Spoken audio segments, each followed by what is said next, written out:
This is the story of the man who conquered Rome and then lost it all. This is the story of Julius Caesar. Picture this: Rome, 100 years before Christus, a city bursting with power, but rotting from the inside. From a young age, he saw the corruption, the political games, and the growing divide between the rich and poor. Rome was the master of the known world, yet it was tearing itself apart. Caesar saw a broken system, and he had a vision to fix it, his way. He started his career not as a politician, but as a soldier, climbing the ranks with sheer grit and brilliance. He became a general, and it was in the wildlands of Gaul, what we now call France, that his legend truly began.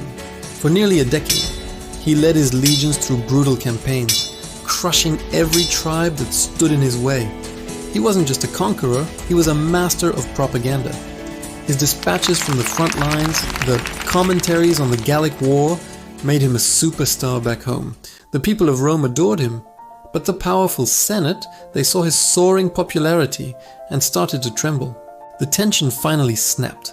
The Senate, fearing his power, ordered him to disband his army and return to Rome as a private citizen, ready to face prosecution. Caesar stood at the edge of a small river called the Rubicon, the legal boundary of his province. To cross it with his army was an act of treason, an undeniable declaration of war. He hesitated, knowing this choice would change the world forever. Then, uttering the famous words, "The die is cast," he led his legion across. There was no turning back. Civil war had begun. The war was swift and brutal. His rival, Pompey the Great, and the Senate's armies were no match for Caesar's hardened veterans and strategic genius. He chased his enemies across the Mediterranean, from Spain to Egypt, until Rome fell before him. He returned not just as a hero, but as the undisputed master of the Roman world. He was declared dictator for life. With absolute power, he launched ambitious reforms.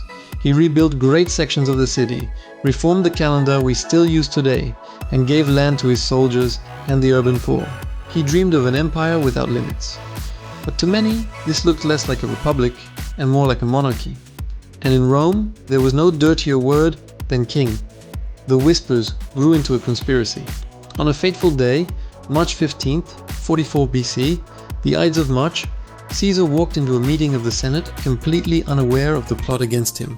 A group of senators, many considered allies and even friends, surrounded him. They drew daggers hidden in their togas. 23 strikes later, Rome's greatest man lay dead at the foot of his rival's statue.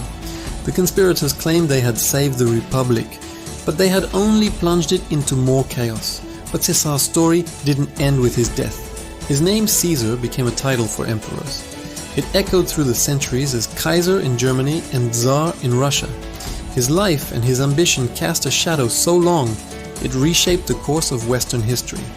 His grandnephew, Octavian, would finish what he started, becoming the first Roman emperor, Augustus.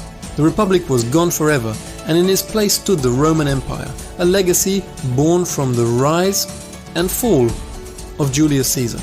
Thanks for watching. If you love stories from history brought to life, make sure to hit that subscribe button and ring the bell so you never miss an episode.